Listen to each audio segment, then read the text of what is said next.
Rolling. திருச்சியைச் சேர்ந்த cheddar மற்றும் தனலட்சுமி ஸ்ரீனிவாசன் ஆகிய 2 மருத்துவக் கல்லூரிகளும் கிட்னி திருட்டில் ஈடுபடுகிறது என்ற தகவல் ஆகஸ்ட் 2025 ஊடகங்களில் வெளிவருகிறது. சுகாதாரத்துறை அமைச்சர் திரு மா சுப்பிரமணியம் அவர்கள் ஒரு விளக்கத்தை கொடுத்தாரு பாருங்க.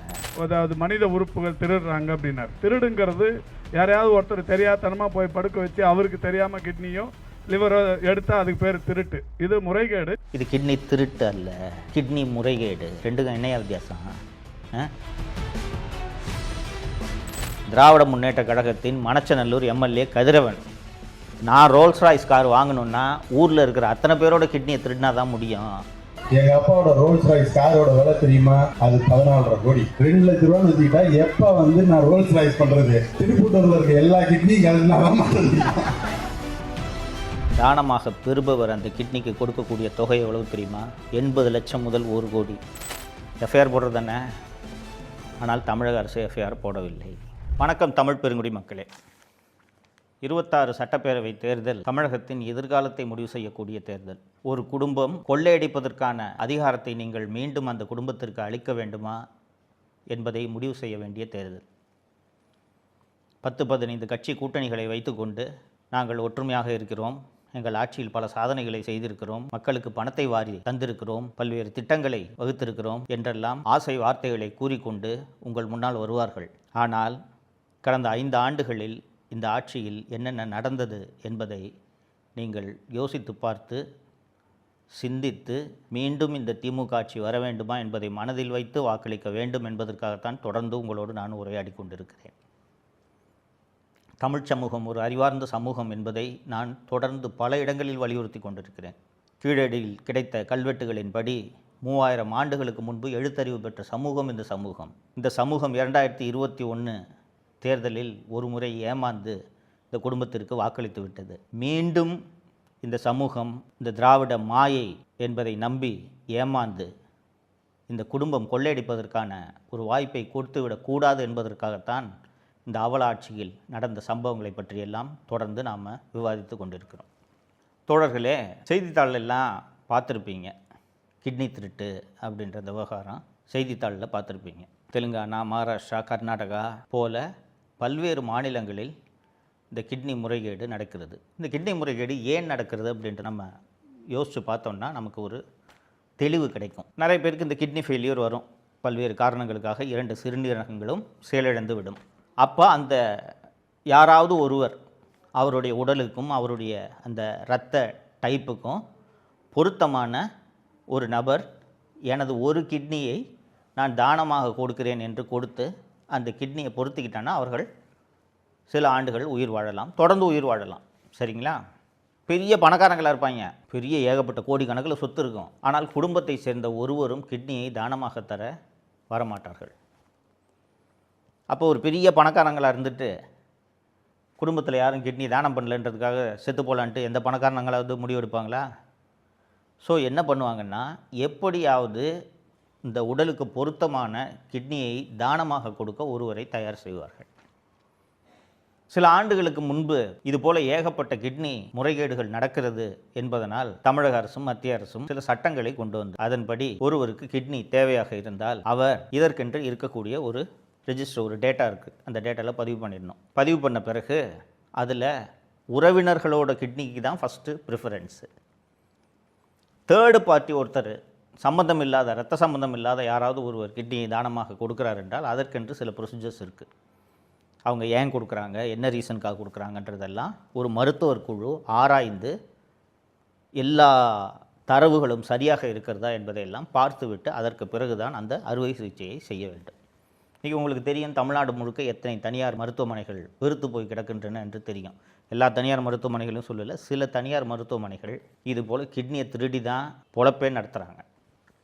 அப்படி திருச்சியைச் சேர்ந்த செதார் மற்றும் தனலட்சுமி ஸ்ரீனிவாசன், பெரம்பலூரில் இருக்கக்கூடிய தனலட்சுமி ஸ்ரீனிவாசன் ஆகிய 2 மருத்துவக் கல்லூரிகளும் இதுபோல் கிட்னி திருட்டில் ஈடுபடுகிறது என்ற தகவல் முதல் முறையாக கடந்த ஆகஸ்ட் 2025 ஊடகங்களில் வெளிவருகிறது. எப்படி வெளிவருதுன்னு கேட்டிங்கன்னா, அந்த நாமக்கல் அந்த பகுதியில் பள்ளிப்பாளையத்துல எல்லாம் நிறைய இந்த நெசவாளர்கள், தறி நெய்கிறவங்க நிறைய பேர் இருப்பாங்க. அவர்கள் அதிகமான வட்டிக்கு, கந்து வட்டிக்கு கடன் வாங்கி விடுவார்கள்.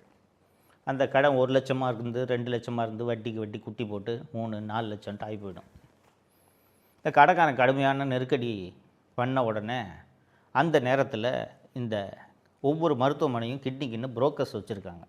அந்த புரோக்கர்ஸ் போய் இந்த ஏழை மக்களை அணுகுவார்கள். அணுகி இந்த மாதிரி ஏன் அந்த மாதிரி வீட்டில் கடன்காரன் வந்து நிற்கிறேன், ஏன் கஷ்டப்படுற, ஒருத்தருக்கு அவசரமாக ஒரு கிட்னி தேவைப்படுது, உன்னோட கிட்னி பொருந்தி போகுது, நீ உன் கிட்னியை தானமாக ஒரு கிட்னியை கொடுத்துட்டேன்னா உனக்கு ஒரு 4 லட்ச ரூபா பணம் வாங்கித்தேன்னா அதை வச்சு நீ கடன் அடைச்சிடலாம், வீடை முடிச்சிடலாம், பிள்ளை கல்யாணத்துக்கு வச்சிடலாம் அப்படின்னு சொன்னோன்னே அந்த ஏழை மக்கள் என்ன பண்ணுவாங்க, நீங்களும் நானும் கிட்னியை விற்போமா, ஏழைங்களாக இருக்கணும் தானே கிட்னி விற்கிறாங்க.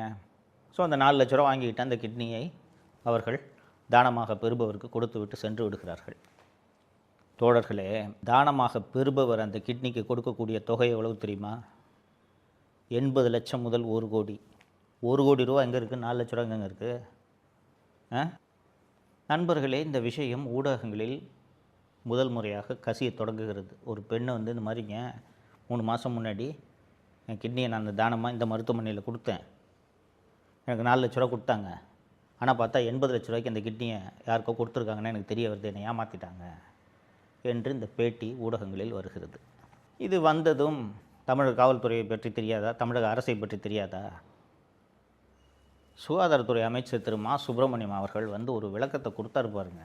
ஒரு ஐஏஎஸ் அலுவலர் வினீத் தலைமையில், ப்ராஜெக்ட் டைரக்டர் வினீத் தலைமையில் விசாரணை குழு போட்டோம். அதாவது மனித உறுப்புகள் திருடுறாங்க அப்படின்னாரு. இது என்ன டீப்பாக போனோம்னா, இது திருடா முறைகேடாங்கிறத முதல்ல அதை புரிஞ்சுக்கணும். திருடுங்கிறது யாரையாவது ஒருத்தர் தெரியாதனமாக போய் படுக்க வச்சு அவருக்கு தெரியாமல் கிட்னியோ லிவரோ எடுத்தால் அதுக்கு பேர் திருட்டு. இது முறைகேடு. இது கிட்னி திருட்டு அல்ல, கிட்னி முறைகேடு. ரெண்டுக்கும் என்னையா வித்தியாசம்? இது திருட்டு அல்ல, முறைகேடு. நாங்கள் இதை விசாரிக்கிறதுக்கு ஒரு மருத்துவ குழுவை அமைக்கிறோம் என்று ஒரு ஐஏஎஸ் ஆஃபீஸர் மற்றும் மூத்த மருத்துவர்கள் தலைமையில் ஒரு குழுவை அமைக்கிறார்கள். அந்த குழு போய் செதார் மருத்துவமனை மற்றும் தனலட்சுமி சீனிவாசன் மருத்துவமனை ஆகிய 2 மருத்துவமனைகளிலும் நடந்த அந்த கிட்னி மாற்று ஆப்ரேஷன் எல்லா ஆவணங்களையும் ஆய்வு செய்கிறார்கள். ஆய்வு செய்து அந்த கமிட்டி என்ன அறிக்கை கொடுக்குது தெரியுமா? ஒரு கிட்னி மாற்று, சிறுநீரக மாற்று அறுவை சிகிச்சை செய்ய வேண்டும் என்றால் இதெல்லாம் ப்ரொசீஜரு, இத்தனை ஸ்க்ரீனிங் கமிட்டி இருக்குது, இவ்வளவு டாக்குமெண்ட்ஸ் இருக்குது, இது எல்லாத்தையும் செக் பண்ணி இது எல்லாமே சரியாக இருந்தால் மட்டும்தான் அறுவை சிகிச்சை செய்ய வேண்டும். ஆனால் இந்த 2 மருத்துவமனைகளும் எந்த நடைமுறையையும் பின்பற்றாமல், எந்த விதிகளையும் பின்பற்றாமல் அவங்க இஷ்டத்துக்கு சிறுநீரக மாற்று அறுவை சிகிச்சை செய்திருக்கிறார்கள் அப்படின்னு சொல்லிட்டாங்க. இது தமிழக அரசு அமைத்த குழு. இது போன்ற ஒரு தமிழக அரசு அமைத்த ஒரு மருத்துவ குழு, ஐஏஎஸ் அதிகாரி தலைமையிலான ஒரு குழு ஒரு அறிக்கை கொடுத்துட்டோன்னா இதோட அடுத்த கட்டம் என்னங்க? எஃப்ஐஆர் போடுறது தானே. ஆனால் தமிழக அரசு எஃப்ஐஆர் போடவில்லை. நான் ஏற்கனவே குறிப்பிட்ட கர்நாடகா, ஆந்திரா, தெலுங்கானா போன்ற மாநிலங்களில் இது போன்ற கிட்னி திருட்டு நடந்த போதெல்லாம் கடுமையான நடவடிக்கைகள் எடுத்திருக்கிறார்கள். அந்த சிறுநீரக மாற்று அறுவை சிகிச்சை செய்த மருத்துவர்கள் உள்ளிட்ட அத்தனை பேரையும் கைது செய்திருக்கிறார்கள். தமிழ்நாடு அரசு எஃப்ஐஆர் போடலைங்க. சென்னை உயர்நீதிமன்ற மதுரை கிளையில் ஒரு பொதுநல வழக்கு தாக்கல் செய்யப்படுகிறது. தாக்கல் செஞ்ச உடனே நீதிபதி திரு எஸ்.எம். சுப்பிரமணியம் அவர்கள் தலைமையிலான அமர்வு வழக்கு தாக்கல் செஞ்ச உடனே அரசு தரப்பு பார்த்து கேட்குறாரு, என்ன சார் எஃப்ஐஆர் போடுறதுல உங்களுக்கு என்ன சார் பிரச்சனைன்னு கேட்குறாரு. அரசு தரப்பு வழக்கறிஞர், எடுத்தவனெல்லாம் இந்த விஷயத்தில் எஃப்ஐஆர்லாம் போட முடியாது சார், நாங்கள் இதற்கென்று சில வழிமுறைகள்லாம் இருக்குது, இந்த கிட்னி டிரான்ஸ்பிளான்ட் சம்பந்தமாக இருக்கக்கூடிய சட்டம் எஃப்ஐஆர் போடக்கூடாதுன்னு எங்களை தடுக்குது என்று ஒரு வாதத்தை வைக்கிறார். வைத்ததும் அந்த பொதுநல வழக்கு தொடுத்த அந்த மனுதாரர் சார்பில் போன வாரம் கூட தெலுங்கானாவில் எஃப்ஐஆர் போட்டு டாக்டர்ஸை அரெஸ்ட் பண்ணிட்டு போயிருக்காங்க, தமிழ்நாட்டு டாக்டர்ஸை அரெஸ்ட் பண்ணிட்டு போயிருக்காங்க, கர்நாடகாவில் கைதுகள் நடந்திருக்கின்றன, மகாராஷ்டிராவில் கைதுகள் நடந்திருக்கின்றன, இவங்க பொய் சொல்கிறாங்க என்று சொன்னதும் நீதிபதி, நீங்கள் எஃப்ஐஆர் போடுற மாதிரி எனக்கு தெரியலங்க, ஒரு விஷயத்தை புரிஞ்சுக்குங்க, ஏழை ஜனங்க தான் கிட்னியை தானமாக கொடுக்குறாங்க, இது அரசியலமைப்பு சட்டம் பிரிவு 21 வழங்கியுள்ள வாழும் உரிமைக்கு எதிரானது, ரைட் டு லைஃப் இருக்குல்ல, இந்த ரைட் டு லைஃப்பை பறிக்குது இந்த கிட்னி திருட்டு, இவ்வளவு மோசமான ஒரு சம்பவம் நடந்திருக்குது, நான் மீண்டும் மீண்டும் ஏன் சார் எஃப்ஐஆர் போடலன்னு கேட்டால் அரசு தரப்பு எஃப்ஐஆர் போட மாட்டேன் என்பதற்கு பல்வேறு காரணங்களை சொல்கிறதே தவிர எஃப்ஐஆர் போடுவேன்ட்டு ஒரு வார்த்தை சொல்லவில்லை. ஸோ எனக்கு தமிழக அரசு இதை விசாரிக்கும் என்ற நம்பிக்கை எனக்கு இல்லை.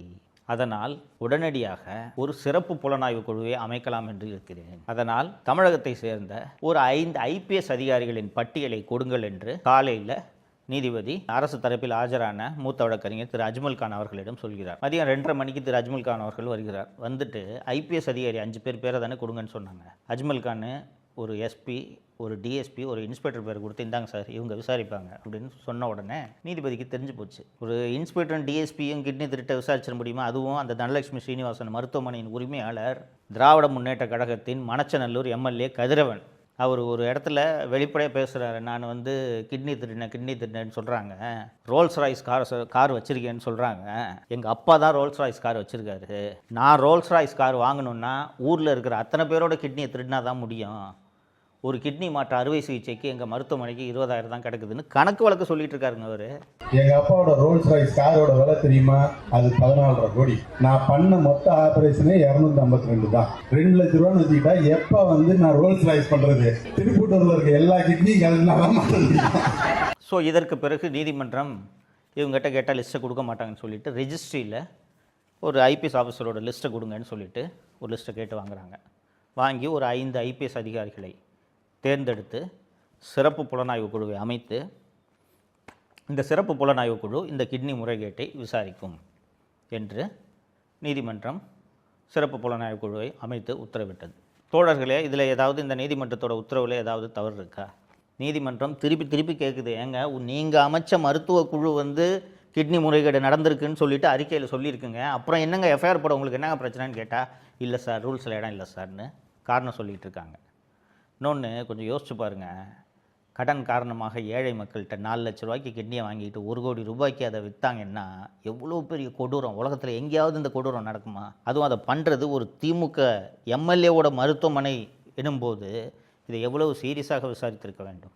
தோழர்களே, இந்த மதுரை உயர்நீதிமன்றம் அளித்த இந்த தீர்ப்புக்கு எதிராக மீண்டும் பல லட்சம் ரூபாய் மக்கள் வரிப்பணத்தை செலவு பண்ணி உச்சநீதிமன்றம் போகுது தமிழ்நாடு கவர்மெண்ட்டு. நீங்கள் நம்ப மாட்டீங்க, போனாங்க உச்சநீதிமன்றத்துக்கு. இந்த மாதிரி SIT ஃபார்ம் பண்ணிட்டாங்க. நீதிமன்றம் நியமித்த இந்த SITயை ரத்து பண்ணணும், நாங்கள் தமிழக அரசை விசாரிக்கிறோம். இந்த மாதிரி SIT விசாரணைக்கு உத்தரவிட்டது சட்டப்படி தவறு அப்படி இப்படின்ட்டுலாம் ஏதோ சொன்னாங்க. ஆனால் உச்சநீதிமன்றம் சென்னை உயர்நீதிமன்றத்தின் தீர்ப்பில் தலையிட முடியாது என்று சொன்னதோடு அந்த வழக்கு விசாரணையின் போது மெட்ராஸ் ஹைகோர்ட் எந்த ஆர்டர் கொடுத்தாலும் எதுக்கு எடுத்துக்கிட்டு அப்பீலில் வரீங்க என்று ஒரு கேள்வியையும் எழுப்பியது. அந்த SIT தனது விசாரணையை எல்லாம் முடித்து ஒரு 12 பேர் மீது குற்றப்பத்திரிகை தாக்கல் செய்து விட்டோம் என்று நீதிமன்றத்தில் ஒரு அறிக்கையை தாக்கல் செய்திருக்கிறது. இந்த 12 பேரும் யார் தெரியுங்களா? ஏழை மக்களை அணுகுகிறார்கள் அல்லவா, புரோக்கர்கள், அவர்கள்தான். இந்த கிட்னி திருட்டு, இந்த முறைகேடு, விதிமுறைகளை பின்பற்றாத இந்த ஆப்ரேஷன் நடந்தது, இது எல்லாவற்றிலும் அந்த மருத்துவமனை சம்மந்தப்பட்டிருக்கிறதா இல்லையா? அந்த சிறுநீரக மாற்று அறுவை சிகிச்சை செய்த மருத்துவர் சம்மந்தப்பட்டிருக்கிறாரா இல்லையா? அந்த சிறுநீரக மாற்று அறுவை சிகிச்சைக்கு ஒப்புதல் அளித்த குழுவில் அமர்ந்த மருத்துவர்கள் சம்மந்தப்பட்டிருக்கிறார்களா இல்லையா? இறுதியாக அந்த மருத்துவமனையின் உரிமையாளர் சம்மந்தப்பட்டிருக்கிறாரா இல்லையா? அவர்கள் யார் மேலேயும் சார்ஜ் ஷீட் போடாமல் புரோக்கர்ஸ் மேலே சார்ஜ் ஷீட் போட்டால் இது என்னங்க விசாரணை? இந்த விசாரணை குழுவின் தலைவராக மதுரை உயர்நீதிமன்ற கிளை நியமித்தது பிரேமானந்த் சின்ஹா என்ற IPS அதிகாரி. இப்போது IGயாக இருக்கிறார். இந்த பிரேமானந்த் சின்ஹா யார் என்றால், அவர் SPயாக இருந்தபோது பெரம்பலூர் மாவட்டத்தில் அவர் SPயாக இருந்தார். அப்போது தான் இந்த மணச்சநல்லூர் MLAவோட தனலட்சுமி ஸ்ரீனிவாசன் மருத்துவக் கல்லூரி கட்டுவதற்கான இடம் தேடிட்டு வாங்கிட்டு இருக்காங்க. எல்லாரும் இடத்த உடனே விற்றுருவாங்களா? ஒரு சில விவசாயிகள் விற்க மாட்டாங்கல்ல. அந்த மாதிரி நிலத்தை விற்க மறுத்த விவசாயிகள் மீது பொய் வழக்கு போட்டு அவர்களை மிரட்டி தனலட்சுமி ஸ்ரீனிவாசன் குழுமத்திடம் நிலத்தை விற்க உதவி செய்தது யார் என்றால் இந்த பிரேமானந்த் சின்ஹா. அந்த பிரேமானந்த் சின்ஹாவை இந்த கிட்னி முறைகேட்டை விசாரிக்கிறதுக்கு ஒரு சிறப்பு புலனாய்வு குழுவின் தலைவராக போட்டால் விசாரணை எப்படி நடக்கும்? இப்படி இந்த மாதிரி புரோக்கர் மேலே தான் சார்ஜ் ஷீட் போடுவாங்க. அண்ணா திராவிட முன்னேற்ற கழகத்தின் பொதுச் செயலாளர் திரு எடப்பாடி பழனிசாமி அவர்கள் நாமக்கல்லில் நடந்த பொதுக்கூட்டம் என்று தான் நினைக்கிறேன். அங்கே இந்த கிட்னி முறைகேடு அதிமுக ஆட்சி அமைந்ததும் முழுமையாக விசாரிக்கப்படும், இதில் சம்பந்தப்பட்ட ஒருவர் விடாமல் தண்டிக்கப்படுவார்கள் என்று சொல்லியிருக்கிறார். அந்த தனலட்சுமி ஸ்ரீனிவாசன் மருத்துவமனையெல்லாம் இழுத்து மூடணுங்க. இதுக்கு நடுவில் இன்னொரு விஷயம் நடந்துச்சு, அதை சேர்த்து சொல்லிடுறேன். இந்த தனலட்சுமி ஸ்ரீனிவாசன் மற்றும் செதார் மருத்துவமனை ஆகிய 2 முறைகேட்டில் ஈடுபட்டிருக்குன்னு சொல்லி அவங்களோட அந்த உறுப்பு மாற்று அறுவை சிகிச்சை செய்யும் அந்த அனுமதியை தமிழக சுகாதாரத்துறை ரத்து செஞ்சிருச்சு. அந்த 2 மருத்துவமனை நீதிமன்றத்துக்கு போகிறாங்க. இந்த மாதிரி எங்களுக்கான லைசன்ஸை ரத்து பண்ணுறதுக்கு முன்னாடி எங்களை விளக்கம் கேட்டிருக்கணும், எங்கள் தரப்பு விளக்கத்தை. அப்படி இவங்க கேட்கல, அதனால் ரத்து பண்ணது தப்பு என்று நீதிமன்றத்தை அவர்கள் அணுகியதும் நீதிமன்றம் இவர்கள் சொல்வது சரி என்று தமிழக அரசு ரத்து பண்ணதை ரத்து பண்ணிடுச்சு. அரசு துறையில் இருக்கக்கூடிய அதிகாரிகள், சட்டம் படித்தவர்கள் அத்தனை பேருக்கும் தெரியும், ஒரு லைசன்ஸை ரத்து பண்ணுறதோ இல்லை ஒரு அனுமதியை ரத்து பண்ணுறதோ இல்லை ஒரு வேலையை ரத்து பண்ணுறதோ எதுவாக இருந்தாலும் ஃபஸ்ட்டு ஷோகாஸ் நோட்டீஸ் கொடுப்பாங்க. உன் தரப்பு விளக்கம் என்னப்பா சொல்லுப்பா அப்படின்ட்டு. ஆனால் இப்படி ஷோகாஸ் கொடுக்காம விளக்கம் கேட்காமல் ரத்து செய்தால் இதை நீதிமன்றம் ரத்து செய்யும் என்று தெரிந்தே இந்த வேலையை தமிழக அரசின் சுகாதாரத்துறை செய்திருக்கிறது. தோழர்களே, ரோடு கான்ட்ராக்டில் திருடலாம், பாலம் கட்டுறதுல திருடலாம், பூங்கா கட்டுறதுல திருடலாம். கிட்னி திருடுறவனை காப்பாற்றுற கவர்மெண்ட்டை எங்கேயாவது கேள்விப்பட்டிருக்கீங்களாங்க? ஏழை ஜனங்க தானங்க கிட்னி வைக்கிறாங்க. 4 லட்ச ரூபாய் அவனுக்கு கொடுத்துட்டு 1 கோடி ரூபாய்க்கு அந்த கிட்னியை விற்று சம்பாரித்து அதில் ரோல்ஸ் ராய்ஸ் காரை வாங்கிக்கிட்டு சுற்றுறானுங்களே.